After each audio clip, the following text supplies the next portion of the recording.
कोई त्रिकोणीय मुकाबला नहीं है। राजेंद्र माफ कीजिएगा, यहां पर एक तरफ आर्यन जुबैर खान है तो सुखवंत सिंह यहां पर बीजेपी से प्रत्याशी हैं। तो अब एक और रुझान आया सलूम्बर का। 8वें राउंड के बाद बीजेपी के जितेश कटारा 12,086 वोट से आगे चल रहे हैं। तो सलूम्बर में 12,000 का फासला बीजेपी के पास बड़ा फासला है 8वें राउंड के बाद अगर ये स्थिति है। लेकिन सलूम्बर में अभी भी भाई 22 राउंड की काउंटिंग होनी है, टोटल 8 ही राउंड के यहाँ पर भी रुझान आए हैं सामने और कुल मिला के 14 राउंड के अभी बचे।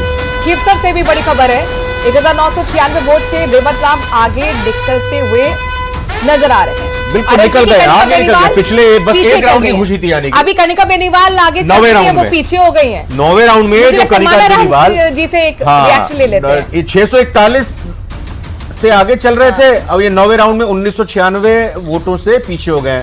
मानाराम जी इंतजार कीजिए आप, हमें भी इंतजार है, सबको इंतजार है। सबसे ज्यादा राजस्थान के अंदर खीवसर सीट का ही इंतजार है और खीवसर सीट के ऊपर ही चुनाव हो रहा था। बाकी जगह तो ऐसे लग रहा था जैसे फॉर्मेलिटी कर रहे हैं। बाकी आप देखिए 9 राउंड हुए, कोई ज्यादा राउंड नहीं है, 20-22 राउंड है। आप देखिएगा आगे पीछे होता रहेगा और हम ये निश्चित तौर पे मैं पूरे विश्वास के साथ कह रहा हूं कि आरएलपी पार्टी खीवसर के अंदर ये मतलब टक्कर है, इसलिए आप बोल रहे हैं कि यहीं पे चुनाव था, बाकी जगह फॉर्मेलिटी हो रही है। क्या कारण है फॉर्मेलिटी के, क्या बता रहे हैं? सर, क्योंकि हनुमान बेनीवाल जी बड़े नेता है, तो कांग्रेस और बीजेपी के लोगों ने, ज्यादातर बीजेपी के लोगों ने ये सोचा कि इनको यहीं खत्म कर दिया जाए तो आगे नहीं बढ़ेंगे। देखिए ये भी बड़ा दुर्भाग्य है कि एक जो न्याय का देवता, जो न्याय दिलवाने वाला, उनको खत्म करने के लिए मतलब क्या किया बीजेपी ने? क्या किया? सर रुकिए, क्या कह रहे हो सर? नहीं, आप कह रहे हैं ना कि बीजेपी ने उनको खत्म करने के लिए क्या किया? आप देखिए, आप भी न्यूज पे चलाते हो, क्या क्या नहीं किया। हमारे तो वहां पर सारे के सारे वहां पर वो मंत्री वहां पर पड़े हैं, विधायक वहां पड़े हैं कि कैसे जैसे करके हनुमान बेनीवाल जी को यहीं रोक दिया जाए। तो इसके बाद हिमांशु को हम रोक कर लेते हैं। कोटा से हमारे संवाददाता जुड़ गए। हिमांशु, जरा बताइए आप कहां पर मौजूद हैं, किस तरह की हलचल है? चूंकि लगभग 11:40 और धीरे धीरे अब रुझान भी स्टेबल होते हुए नजर आ रहे हैं। देखिए, बिल्कुल रुझान जो है वो तस्वीर की तरफ आगे बढ़ रहे हैं और फिलहाल मैं जो तस्वीर दिखाने जा रहा हूं वो अपने आप में खास है, क्योंकि तमाम जो बीजेपी का परिवार है वो इस वक्त यहां पर मौजूद है। ऊर्जा जो मंत्री हैं हीरालाल नागर वो मौजूद हैं, विधायक कल्पना देवी मौजूद हैं और बीजेपी के तमाम पदाधिकारी वो यहां पर मौजूद है। सीधा ऊर्जा मंत्री हीरालाल नागर साहब से, साहब आज आप लोगों के लिए बहुत अहम, बहुत महत्वपूर्ण दिन, 2 राज्यों के नतीजे आ रहे हैं और उपचुनाव के साथ में बहुत हद तक बीजेपी की जो स्ट्रेंथ है वो साफ हो रही है। देखिए, भारतीय जनता पार्टी आज बढ़त बनाए हुए है और राजस्थान में भी हम अच्छा प्रदर्शन कर रहे हैं और उसके साथ साथ देश की आर्थिक राजधानी जो है वो मुंबई और महाराष्ट्र जिसको कहा जाता है, वहाँ एक तरफा जीत हो रही है। तो ये बता रहा है कि भारतीय जनता पार्टी के प्रति जो लोगों का विश्वास है, आर्थिक जगत को जो विश्वास है भारतीय जनता पार्टी पर। हमारे जवाब के बाद मेरा सवाल लीजिएगा। हिमांशु, हीरालाल नागर देवली उनियारा से थे प्रभारी और वो 40,000 से ज्यादा वोटों से जीतेंगे, उन्होंने परसों कहा था। 32,000 से भी लीड पर है बीजेपी। उस बजट के आधार पर मैं जहां पर मुझे आपकी एक बात, स्टूडियो से एक सवाल है, तो जो देवली उनियारा से आपको जिम्मेदारी थी और आपने 2 दिन पहले बयान दिया था कि 40,000 से जीतेंगे और 32,000 के आसपास पहुंच गए हैं आप फिलहाल। हाँ, हम 40,000 से भी पार जाएंगे। मुझे 40,000 से ऊपर जाने की उम्मीद थी तो मैंने 40,000 बताया था, लेकिन हम 40-45 से भी ऊपर जाएंगे।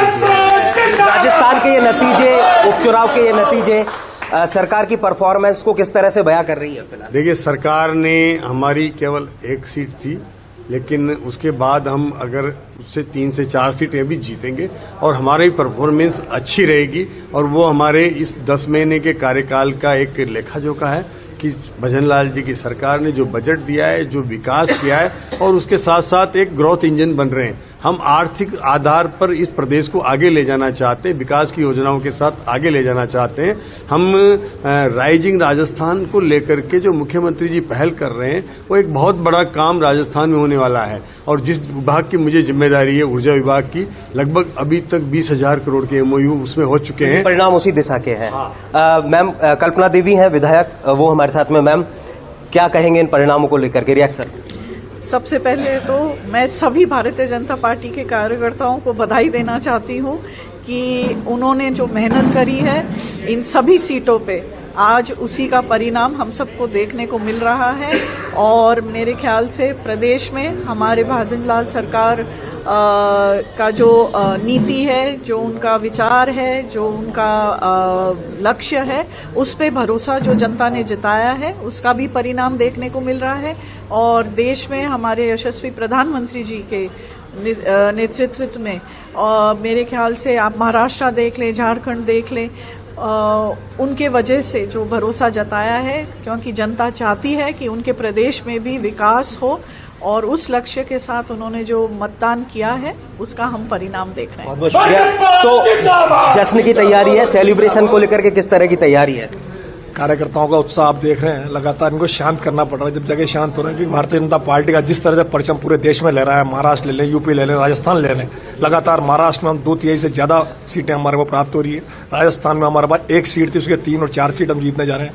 यूपी में 9 में से 7 सीटों में भारतीय जनता पार्टी आगे चल रही है। तो ये भारतीय जनता पार्टी की कार्य की जीत है, नरेंद्र मोदी जी के विश्वास की जीत है, नरेंद्र मोदी जी। लेकिन राजस्थान में तो 7 में से 3 में आगे चल रहे हैं। प्रत्येक कुछ देर पहले 2 में आगे थे। कटिबद्ध है और लगातार भारतीय जनता पार्टी को आगे बढ़ाने के लिए सब जो लोग आमजन एक साथ सामूहिक होकर भारतीय जनता पार्टी के पक्ष में। बात ये भी है, 7 में से 3 सीटों पर ही आगे चल रहे हैं। कुछ देर पहले ये 2 पर ही था ये आंकड़ा, पहले 4 पे भी था। ये तो मतगणना के जो परिणाम आएंगे हिमांशु जी पता लगेगा। भारतीय जनता पार्टी कम से कम 4 सीटों पे प्रदेश में हिमांशु हीरालाल नागर जी से अगर एक रिएक्शन दे पाए आप। भारतीय जनता पार्टी कम से कम 4 सलूम्बर सीटों सीट पर पर जीतेगी और ये कार्यकर्ताओं को जीते, माननीय सलूम्बर पर मुख्यमंत्री जी बीएपी की आगे नीतियों चल की रही जीते और प्रधानमंत्री जी के नेतृत्व में।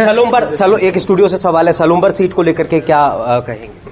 देखिए, सलूम्बर सीट पर हमने वहाँ प्रयास किया है, लेकिन जिस तरह से वहाँ पर एक लोकल इशू के आधार पर और एक सामाजिक इशू को लेकर के जो वहाँ एक इस तरह का माहौल बना है, तो निश्चित रूप से हम आगे और अच्छा करेंगे, हम और संगठन को वहाँ मजबूत करेंगे ताकि पार्टी वहाँ अच्छे प्रदर्शन कर सके। लेकिन इन सब अच्छी बातों के बीच में ऐसा लगता है कहीं कोई कमी रही? जो उम्मीद थी, हम दावा कर रहे थे, उस आंकड़े को नहीं अचीव कर पाए। देखिए, हम सलूम्बर में उम्मीद कर रहे थे क्योंकि हमारा प्रत्याशी वहाँ पहले जीत चुका है। पहले हमने वहाँ इस तरह के माहौल का सामना किया था। अब इस बार जो थोड़ा वहाँ कमी रही है तो उन कमियों को दूर करेंगे और आगे भारतीय जनता पार्टी निरंतर अपनी कमियों को दूर करके आगे बढ़ने का काम करती है और उसको हम निरंतर करते रहेंगे। देखिए, एक तस्वीर और दिखाऊंगा। यहाँ पर फिलहाल ये लड्डू मंगवाए गए हैं और इन परिणामों को लेकर के लड्डू के साथ में जलेबी नहीं मंगवाई, खुशी है वो बीजेपी की तरफ से। जलेबी नहीं मंगवाई। हरियाणा में जलेबी फेमस हो गई थी हरियाणा की बात। न्यूज 18 राजस्थान पर ये तमाम जो परिणाम है वो फिलहाल ये बीजेपी के तमाम जो पदाधिकारी हैं वो यहाँ पर देख रहे हैं। और ये खास तस्वीर देखिए, ऊर्जा मंत्री हीरालाल नागर, विधायक कल्पना देवी को यहाँ पर जो लड्डू है